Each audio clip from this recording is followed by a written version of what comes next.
नमस्कार दोस्तों, स्वागत है आपका अपने चैनल अल्टीमेट नॉलेज पर। दोस्तों, आप सब लोग इस बात को बहुत अच्छे से जानते होंगे कि साल 2014 के बाद से सोशल मीडिया पर एक वर्ड बहुत ज़्यादा ट्रेंड होने लगा है और उस शब्द का नाम है अंधभक्त। अक्सर ये शब्द प्रधानमंत्री नरेंद्र मोदी या फिर बीजेपी के सपोर्ट करने वाले लोगों के लिए किया जाता है। लेकिन क्या एक्चुअली में ये बात पूरी तरह से सही है कि जो लोग बीजेपी या फिर प्रधानमंत्री नरेंद्र मोदी को सपोर्ट करते हैं वो एक्चुअली में अंधभक्त है, या फिर ये सिर्फ और सिर्फ विपक्ष का एक प्रोपोगेंडा है? दोस्तों, आप सब लोग इस बात को बहुत अच्छे जानते हैं कि साल 2014 के बाद से साल 2024 तक इस देश के अंदर कई तरह के सकारात्मक सुधार देखे गए हैं। लेकिन अगर बात की जाए इस देश में बीजेपी और कांग्रेस के शासनकाल के बारे में, तो बीजेपी का शासनकाल कांग्रेस के मुकाबले काफ़ी छोटा माना जाता है। कांग्रेस ने इस देश के ऊपर लगभग 45 सालों से ज़्यादा राज किया और बाकी समय जो गवर्नमेंट रही थी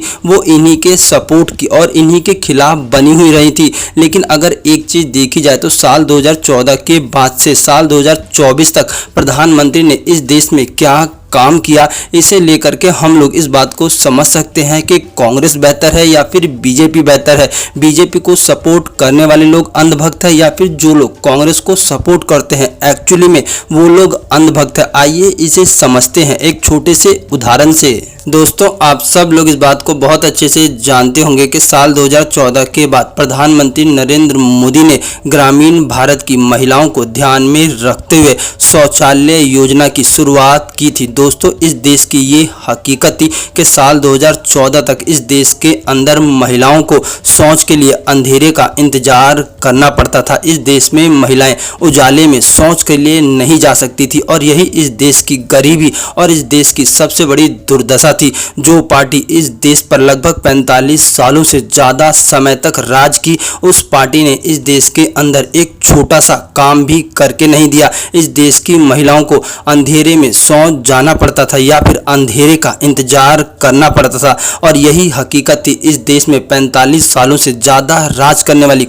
आप सब लोगों को याद होगा कि इंदिरा गांधी ने इस देश के अंदर रेडियो बांटने के नाम पर हिंदू लोगों की जबरन नसबंदी करा दी थी। इस देश में इंदिरा गांधी ने गरीबी हटाओ का नारा दिया था, लेकिन जब इंदिरा गांधी से गरीबी नहीं हटी थी तब इंदिरा गांधी ने गरीबों को ही खत्म करना शुरू कर दिया था। दोस्तों, इस देश के अंदर 45 सालों से ज़्यादा का समय कांग्रेस के राज में आया है, लेकिन इसके बावजूद भी इस देश के अंदर आज भी मूलभूत समस्याओं के लोग तरसते रहे। अगर एक्चुअली में 45 सालों तक राज करने वाली पार्टी इस देश में मूलभूत सुधार नहीं कर पाई तो इसका जिम्मेदार कौन है? अब आप लोग तय कर सकते हैं कि आखिरकार असली अंधभक्त कौन है।